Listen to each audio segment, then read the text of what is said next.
அனைவருக்கும் அன்பு வணக்கம். இந்த தமிழ் புத்தாண்டுக்கு சுவையான பாசிப்பருப்பு பாயசம் எப்படி பண்ணுறதுன்னு பார்க்கலாம். பாசிப்பருப்பு பாயசம்னாலே எல்லாருக்கும் ரொம்ப பிடிக்கும். குழந்தைங்க கூட ரொம்ப விரும்பி சாப்பிடுவாங்க.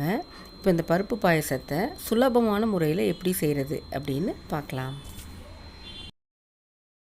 அதுக்கு ஒரு குக்கரில் 100 கிராம் அளவுக்கு பாசிப்பருப்பு எடுத்துக்கோங்க. அடுப்பை மீடியம் ஃப்ளேமில் வச்சு கைவிடாமல் கிளறிட்டே இருக்கணும். பொன்னிறமாக வர்றது வரைக்கும் வறுக்கணும். லேசாக கலர் மாறும் பாருங்கள். இந்த அளவு மாறினதுக்கப்புறம் அடுப்பு ஆஃப் பண்ணிடணும். ரொம்ப செவந்துடக்கூடாது. இப்படி வறுத்துட்டு போட்டால் தான் பாசிப்பருப்பு பாயசம் வாசமாகவும் இருக்கும், குழகுழப்பு தன்மை இல்லாமலும் இருக்கும். வறுத்த பருப்பை நல்லா கழுவிட்டு திரும்ப எடுத்துகிட்டு வந்து அதில் 2 டம்ளர் அளவுக்கு தண்ணி ஊற்றிக்கணும். தண்ணி இந்த அளவு போதும், அப்போ தான் கரெக்டாக வேகும்.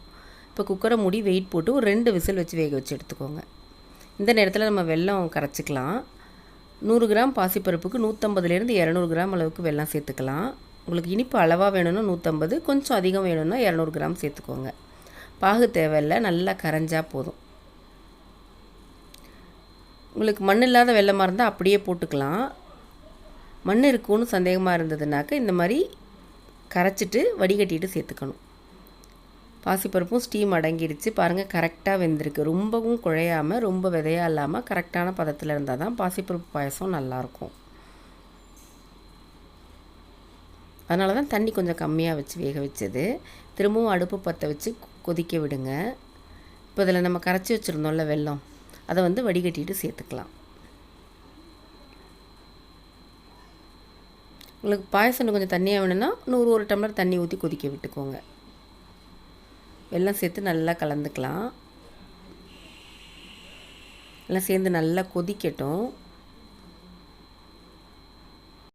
ஒரு 5 நிமிஷம் மீடியம் ஃப்ளேம்லேயே வச்சு நல்லா கொதிச்சிருச்சு. இப்போ இதில் அரை மூடி தேங்காயை துருவிட்டு சேர்த்துக்கோங்க. டேபிள் ஸ்பூன் கணக்கில் இது ஒரு 4 டேபிள் ஸ்பூன் அளவுக்கு வரும். சேர்த்து நல்லா கொதிக்கட்டும். தேங்காய் இந்த மாதிரி துருவிட்டு சேர்த்தா தான் பாசிப்பருப்பு பாயசம் நம்ம குடிக்கும்போது அந்த தேங்காயெல்லாம் வாயில் கடிப்படும், அது நல்லாயிருக்கும். தேங்காய் பாலை விட இது வேலையும் சுலபம். இது நல்லா கொதிச்சிட்ருக்கையே இன்னொரு அடுப்பில் ஒரு டேபிள் ஸ்பூன் நெய் விட்டு அதில் கொஞ்சம் முந்திரி பருப்பு போட்டு பொன்னிறமானதும் எடுத்துகிட்டு வந்து இதில் ஊற்றிடுங்க.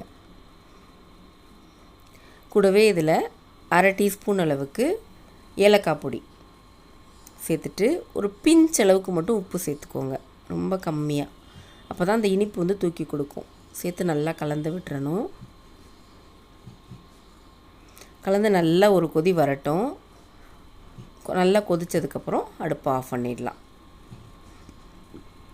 அவ்வளோதான். சிம்பிளாக சுலபமாக பாசிப்பருப்பு பாயசம் செஞ்சிடலாம்.